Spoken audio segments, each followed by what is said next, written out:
Hello नमस्कार दोस्तों, जैसा कि आप लोग जान रहे हैं कि बिहार में जिस प्रकार से अभी राजनीतिक उठापटक हो रही है, खास करके जो अभी एनडीए की सरकार बनी है, आरजेडी से नीतीश कुमार हटकर सीधे एनडीए में आ गए।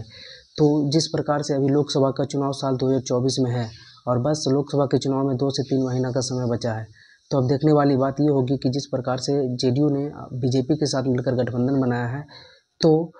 सीटों को बंटवारा को लेकर क्या होने वाली है। तो एक बहुत बड़ी खबर निकल कर सामने आ रही है कि जिस प्रकार से बीजेपी, जेडीयू और इनके साथ जो अन्य समर्थक पार्टियां हैं, जैसे आरएलजेडी, आरएलजेपी और एक हम जीतन राम मांझी की पार्टियां, तो ये पांचों पार्टियों में सीटों के बंटवारे किस प्रकार हुए। ऐसे ही जेडीयू बीजेपी में ही तो और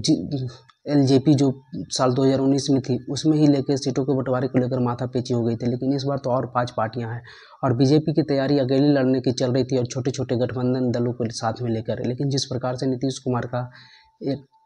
एकाएक बीजेपी एनडीए गठबंधन के साथ आने का प्लान हुआ, तो बात यह है कि अब बीजेपी के साथ कितने सीटों पर बीजेपी लड़ पाएगी, क्योंकि जिस प्रकार से साल 2019 में उन्होंने 17 सीटों पर लड़ा था और उससे पहले उन्होंने लगभग 32 सीटों पर लड़ा था। तो अब इस बार देखने वाली बात होगी कि